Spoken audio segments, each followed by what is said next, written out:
कहानी है एक ऐसे मिस्टीरियस योद्धा, cool as well as very powerful man की, जिसको ढूंढने के लिए इंडियन गवर्नमेंट के ऑफिशियल्स ने मीटिंग बुलाई है। और मतलब उसको ढूंढना बहुत जरूरी है उनके लिए, मतलब मेरे स्कूल के मोजे ढूंढने से भी ज्यादा। तो फिर उस एक mysterious man as well as cool and very powerful man को ढूंढने के लिए गवर्नमेंट एक पूरी टीम तैयार करती है। फिर वो टीम पूरा जोर लगा देती है और फाइनली उनको मिल जाता है वो मिस्टीरियस मैन नहीं, वो मिल जाता है जो उसे उनके बारे में बताएगा, दी ओजी स्टोरी टेलर, जिनका कि अपनी पूरी लाइफ का मकसद ही यही होता है कि योद्धाओं को अपने बड़े बड़े कारनामे करते हुए देखो और सारी जिंदगी खुद साइड कैरेक्टर बन के रहने का। और फिर जब योद्धा मर मुरा जाए ये सब करके और खुद बुढ़े हो जाओ और फिर कुछ चमन आएंगे तुमसे पूछने के लिए उस योद्धा के बारे में, फिर उन सारे चमन्स को उस योद्धा की स्टोरी ऐसे बताने की जैसे कि वो सारे कांड तो तुम ही ने किए, ऐसी छाती चौड़ी करके बोलने का। मतलब एक ऐसी लाइफ जीने के लिए भी करेज चाहिए ना, है ना। हाँ तो हम कहा थे, हाँ गवर्नमेंट ऑफिसर्स आते हैं उस चीचा के पास जो कि उनको स्टोरी सुनाएगा। वो चीचा उनको बताते हैं कि हमारा योद्धा बहुत पावरफुल था और पावरफुल होने के साथ ही साथ वो भाई बिल्कुल डाउन टू अर्थ, ऐसा मतलब गरीबों की हेल्प करने वाला।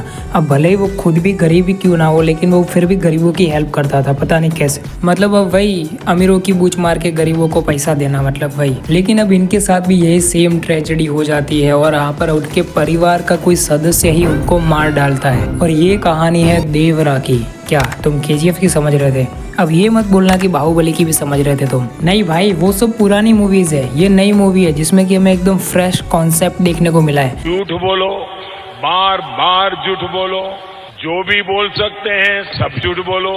अब यारो ऑन अ सीरियस नोट, इसका कॉन्सेप्ट कॉपी तो किया गया है, बाहुबली, केजीएफ जैसी मूवीज से हैवीली इंस्पायर्ड लगती है ये मूवी। अब पता है आप भी ये कह रहे होगे कि तू एंडिंग एक्सप्लेन करने आया या फिर रिव्यू। अब छोटा सा रिव्यू भी नहीं बोल सकते, मेरा ओपिनियन है। तुमको कौन सा व्हाइट हाउस में मीटिंग में जाना है सुन लो, मैं इसको लेकर ज्यादा बात तो नहीं करना चाहूंगा। अब जल्दी से एंडिंग एक्सप्लेन की ओर भी बढ़ना है, लेकिन मैं इसको लेकर सिर्फ इतना ही कहना चाहूंगा कि ये मूवी बहुत कोशिश करती है बाहुबली, केजीएफ और आरआरआर वाला फील दिलाने की, वो इमोशन हिट करवाने की जो कि हमें इन सारी मास मसाला मूवीज में हुआ था, इमोशन अंदर से फील। लेकिन इस मूवी में वो नहीं हो पाता। कोशिश तो ये पूरी करते हैं अपने पूरे वर्ल्ड में हमको इन्वॉल्व करने की, लेकिन कर नहीं पाते वो, पता नहीं क्यों। और मैं कोई इतना बड़ा ज्ञानी तो हूँ नहीं सीजीआई वीएफएक्स का कि अभी उसके ऊपर ज्ञान पे लूंगा तुमको, लेकिन सीजीआई वीएफएक्स भी बाकी मूवीज के कंपैरिजन में यहाँ पर लो ही लिखता है। अब जैसा कि मैंने बोला था कि इसके ऊपर ज्यादा बात नहीं करेंगे, अब एक लास्ट बात ये बोलना चाहूंगा कि ये मूवी पूरी कोशिश करती है आरआरआर और केजीएफ जैसी बनने की, लेकिन ये मूवी सिर्फ ऐसी ही मास मसाला मूवी बन के रह जाती है जैसे कि नंदामुरी बालाकृष्ण की नहीं होती है तेलुगु मूवीज। और ऑफ कोर्स मूवी का एक सबसे बड़ा प्लस पॉइंट है जूनियर एनटीआर और उनकी एनर्जेटिक परफॉर्मेंस, और जानवी कपूर को तो जो ऑब्जेक्टिफाई किया है भाई, धीरे धीरे झुके मेरे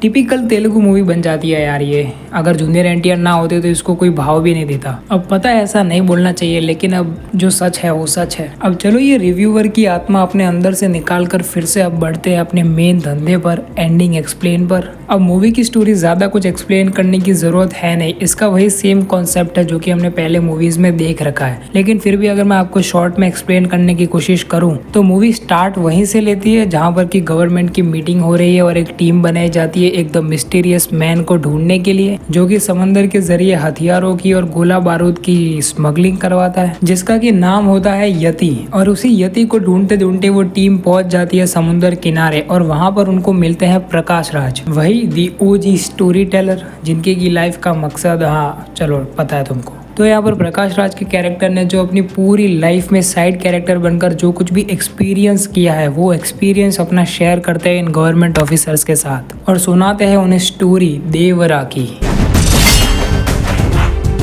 देवरा ने कुछ मांगा,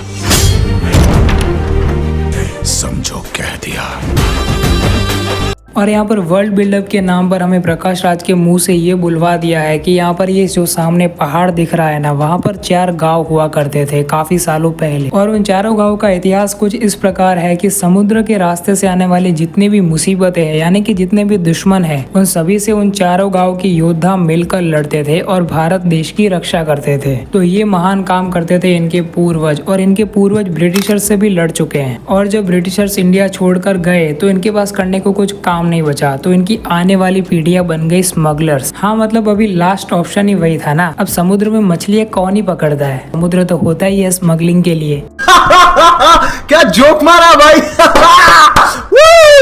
और इस पूरी समुद्र से होने वाली स्मगलिंग को करते हैं भैरा और देवरा, ये दोनों मिलकर। अब यहाँ पर ऑफकोर्स अपना जो हीरो है देवरा, वो दिल का अच्छा है और गरीबों की मदद हेल्प वगैरह सब कुछ कर देता है ऐसे अपने पार्ट टाइम में, और बाकी टाइम तो भाई स्मगलिंग करते हैं फिर भी अच्छे। और जो दूसरी तरफ भैरा है यानी कि सैफ अली खान का कैरेक्टर, वो विलन है, तो ऑफकोर्स उसको पैसों से मतलब है, उसको किसी भी गरीब से कोई लेना देना नहीं है उसका। अब शुरुआत में पहले तो ये दोनों साथ में मिलकर स्मगलिंग का काम करते हैं और खा पी के खुश रहते हैं, लेकिन जब आगे चलकर देवरा को रियलाइज होता है कि जिस चीज की ये लोग स्मगलिंग कर रहे हैं वो गोला बारूद है और उसमें गन्स वगैरह होती है, और उन्हीं गन्स की वजह से यहाँ पर उनके खुद के ही गांव वालों की जान गई है, और स्पेशली एक लड़के की जिसको कि देवरा कुछ ज्यादा ही प्यार व्यार करता होता है। तो अब देवरा का हो जाता है मन परिवर्तन। अब ऑफकोर्स उसका मन साफ है, तो अब वो उन सारे ही लोगों को कहता है कि अब हम स्मगलिंग नहीं करेंगे, और वो जो सारे लोग होते हैं वो हरामी होते हैं, वो कहते हैं नहीं हम तो करेंगे भाई। फिर फाइट्स होती है और यहाँ पर देवरा के डर से कोई भी समंदर में फिर से उतरने की हिम्मत नहीं करता। लेकिन अब मूवी के विलेन को कैसे भूल सकते हो, भैरा, उसकी तो जली पड़ी होती है ना, इसलिए वो देवरा को मारने के लिए बीच पर लोगों को भेजता है। देवरा उन सारे लोगों को मारकर समुद्र के अंदर चला जाता है और वार्निंग लिखता है एक पत्थर पर कि कोई भी अगर अब समुद्र में उतरा गलत काम करने के लिए तो उसका सामना देवरा से होगा। फिर यहाँ पर कहानी 12 साल आगे बढ़ती है, जहाँ पर कि देवरा का बेटा भी बड़ा हो चुका है जिसका की नाम होता है वरा, और इसकी सिर्फ शक्ल अपने बाप से मिलती है, बाकी ये एकदम फट्टू है। देवरा जैसा कोई पराक्रम वराक्रम है नहीं इसमें, ऐसा हमें बताया जाता है। और यहाँ पर दूसरी तरफ भैरा ने देवरा को पकड़ने के लिए अपनी एक पूरी टीम तैयार कर ली है इन 12 सालों में, जिनको कि सिर्फ यहाँ पर भैरा ने देवरा को मारने के लिए ही स्पेशली ट्रेन किया होता है। अब भैरा यहाँ पर देवरा के बेटे वरा के साथ माइंड गेम खेलकर उनको भी समुद्र में भेज देता है अपनी इस टीम के साथ। बेसिकली यहाँ पर भैरा का प्लान ये था कि मैंने इस टीम को भले ही कितना भी ट्रेन क्यों ना किया हो, लेकिन वो देवरा है, उसके सामने ये ज्यादा देर तक टिक नहीं पाएंगे। लेकिन यहाँ पर अगर देवरा का अपना बेटा वरा अगर इनके साथ जाएगा तो उसको देखकर देवरा के अंदर फीलिंग्स आएंगी और वो कुछ देर तक रुक जाएगा, और इसी चीज का फायदा उठाते हुए मेरी टीम उसको मार देगी।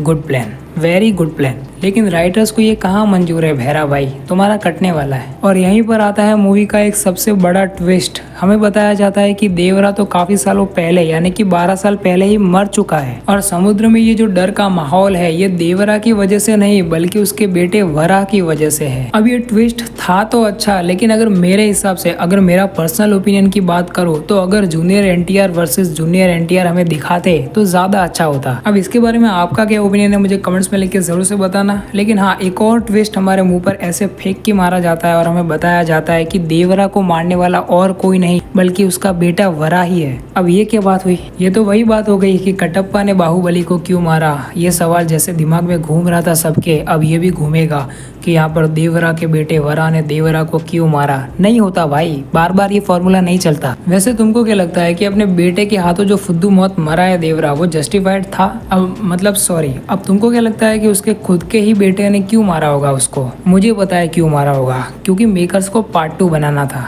अब ये तो जब इसका पार्ट 2 आएगा तब पता चल ही जाएगा, तो फिर वेट करते हैं अब इसके पार्ट 2 का भी, सिर्फ जूनियर एनटीआर के लिए। ये मूवी में ज्यादा कुछ इंटरेस्ट आया नहीं मेरे को, मैं फिर से बाहुबली देख लूंगा। अब आप लोगों को ये मूवी कैसी लगी मुझे कमेंट्स में लिख के जरूर से बताना, और ये वीडियो कैसा लगा ये तो कमेंट्स में लिख के बिल्कुल भी मत बताना, क्योंकि पता है गाली ही दोगे तुम। अब वैसे गाली दे के क्या ही करोगे तुम, अब जो था वो बोल दिया, वैसे दोगे भी तो कोई ज्यादा कुछ फर्क पड़ेगा नहीं। इतनी गाली खा चुके हैं लाइफ में कि अब तो आदत पड़ गई है। तो साला ये दुख का खत्म नहीं होता बे। अब चलो बहुत बकवास हो गई। अब ये वीडियो पसंद आया तो इस वीडियो को लाइक मार देना, और अगर चैनल को सब्सक्राइब नहीं किया तो वो भी कर देना, मन हो तो, और मन ना हो तो भी कर दो। अब 5K हो गए हैं तो 10K भी तो करने हैं ना। कोई तरीका है भीख मांगने का?